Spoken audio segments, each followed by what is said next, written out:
किसी नगर में एक बूढ़ा चोर रहता था। 16 वर्षीय उसका एक लड़का भी था। चोर जब ज्यादा बूढ़ा हो गया तो अपने बेटे को चोरी की विद्या सिखाने लगा। कुछ ही दिनों में वह लड़का चोरी विद्या में प्रवीण हो गया। दोनों बाप बेटा आराम से जीवन व्यतीत करने लगे। एक दिन चोर ने अपने बेटे से कहा, देखो बेटा, साधु संतों की बात कभी नहीं सुननी चाहिए। अगर कहीं कोई महात्मा उपदेश देता हो तो अपने कानों में उंगली डालकर वहां से भाग जाना, समझे? हाँ बापू, समझ गया। एक दिन लड़के ने सोचा, क्यों न आज राजा के घर पर ही हाथ साफ कर दूं। ऐसा सोचकर उधर ही चल पड़ा। थोड़ी दूर जाने के बाद उसने देखा कि रास्ते में बगल में कुछ लोग एकत्र होकर खड़े हैं। उसने एक आते हुए व्यक्ति से पूछा, उस स्थान पर इतने लोग क्यों एकत्र हुए हैं? उस आदमी ने उत्तर दिया, वहां एक महात्मा उपदेश दे रहे हैं। यह सुनकर उसका माथा ठनका। इसका उपदेश नहीं सुनूंगा, ऐसा सोचकर अपने कानों में उंगली डालकर वह वहां से भाग निकला।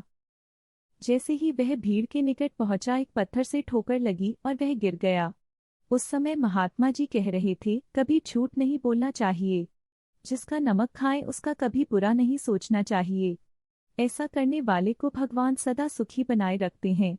ये दो बातें उसके कान में पड़ीं। वह झटपट उठा और कान बंद कर राजा के महल की ओर चल दिया।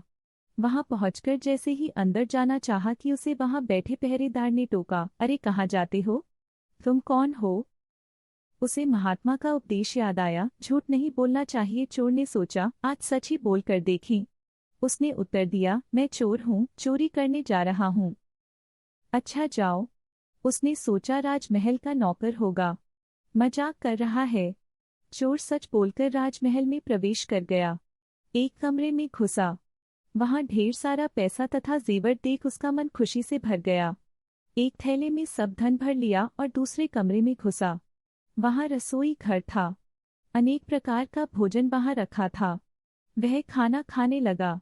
खाना खाने के बाद वह थैला उठाकर चलने लगा कि तभी फिर महात्मा का उपदेश याद आया, जिसका नमक खाओ उसका बुरा मत सोचो। उसने अपने मन में कहा, खाना खाया उसमें नमक भी था, इसका बुरा नहीं सोचना चाहिए। इतना सोचकर थैला वहीं रख वह वापस चल पड़ा।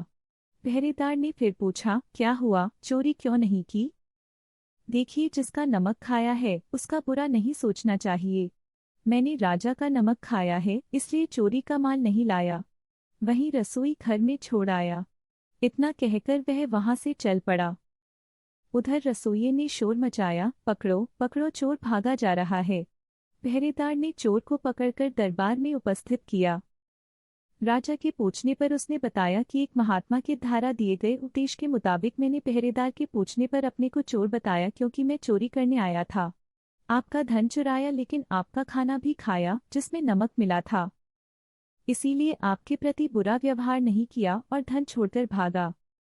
उसके उत्तर पर राजा बहुत खुश हुआ और उसे अपने दरबार में नौकरी दे दी। वह 2-4 दिन घर नहीं गया तो उसके बाप को चिंता हुई कि बेटा पकड़ लिया गया, लेकिन 4 दिन के बाद लड़का आया तो बाप अचंभित रह गया अपने बेटे को अच्छे वस्त्रों में देखकर।